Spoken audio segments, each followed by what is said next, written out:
Negro is more determined now than ever before to be free. And I don't throw out the idea of the necessity of a march on Washington. Now, there was an argument about how we go to Washington. Fred and Bevel were ready to just start as soon as we shut down Birmingham. Martin said, no, we need to plan this. Malcolm X and others were attacking the march. The day of the sit-in, the lie-in, the crawl-in, the cry-in, and the beg-in is outdated. Nothing changes in America just because black people want to change. I think it would have more power if it is an interracial march, a calling upon our nation to bring into being these just laws which will take us on a long, long way toward the American dream. He had a vision, and his vision was to get everybody together in order to get your one common goal, which was justice, equality, to bring that hope. And once the support comes, the hope comes, and when the hope comes, you can move forward. Every time I see the March on Washington, I'm like, how did you get 200,000 people to Washington without Facebook, Twitter, or Instagram? You know, it's hard for me to get 10 of my friends in line. It showed the numbers of people that would come together and show solidarity. Early that morning, when it was time for us to go, to walk down Constitution Avenue, there was such a sea of people. The people were leading the way.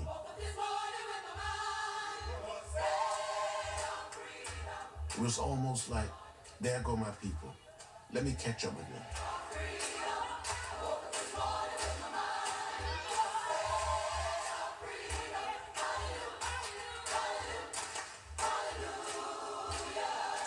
I have the pleasure to present to you Dr. Martin Luther King, Jr.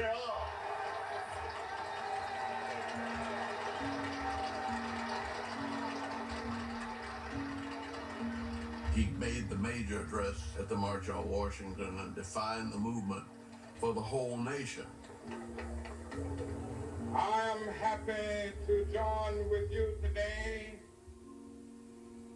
in what will go down in history as the greatest demonstration for freedom in the history of our nation. Dr. King's powerful I Have a Dream speech was his poignant call to the nation to ask at the foot of the Lincoln Memorial, the foot of the great emancipator Abraham Lincoln, to ask for the nation to say, what kind of country are we? Are we now ready once and for all to face up to the precepts and principles of the Declaration of Independence? They were signing a promissory note to which every American was to fall heir. This note was a promise that all men, yes, black men as well as white men, would be guaranteed the unalienable rights of life, liberty, and the pursuit of happiness. I was there. Many of us thought at that time that it was about getting Kennedy's Civil Rights Bill passed through Congress. But he doesn't talk about the Civil Rights Bill. He's talking about the Constitution of the United States. He's saying, you think the movement is about this. I'm here to tell you that it's about something larger than this. It is obvious today that America has defaulted on this promissory note. America has given the Negro people a bad check. A check which has come back marked insufficient funds. Growing up, they just teach you the back end of the speech. I have a dream, and it's about unity and, you know, black and white kids being together and justice. I have a dream today. One day like that in Alabama, little black boys and black girls will be able to join hands with little white boys and white girls as sisters and brothers. I have a dream today.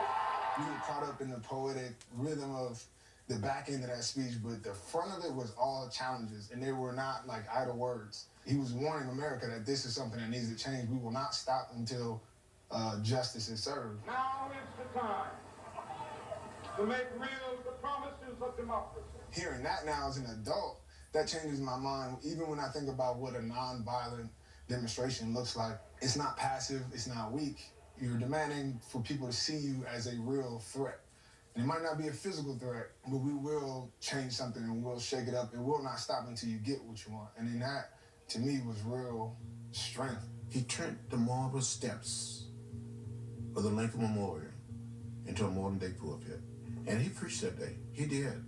He was preaching.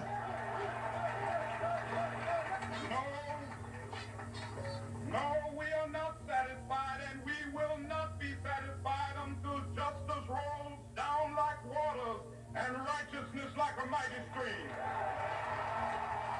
I think people think about Dr. King as somebody who was like 70 years old. You know, this old wise man talking about love. This cat was like 32 at the March on Washington. He was like 25 in Montgomery. I don't know if I'd let a 25-year-old borrow my car. I have to think about it. And this guy is standing up in front of the world talking about the Constitution and the Bible require the end of segregation. Can you imagine, like, waking up in the morning knowing that you have to lead a nation? Like, you're not leading a team. You're not leading your family. Like, you're leading a nation. This young guy is still trying to get basic stuff done. Like, just treat people as human beings. That lets you know this is new. America as a democracy is new, okay? So this dude is coming on the scene as essentially the final founder of American democracy. The founders of American democracy aren't a bunch of white guys 200 years ago. The final founders are people like Dr. King, who actually get you a democracy. Free at last, free at last, thank God Almighty. Free at last, thank God Almighty. Free at last, free at last, free at last, thank God Almighty, I'm free at last. When the march was over that day, everybody was feeling good. Until really feeling good. President Kennedy invited us all down to the White House, all of the speakers. He stood in the door of the Oval Office, beaming like a proud father. The president was pleased, until really pleased with the way the march went. He got to Dr. King and he said, "You did a good job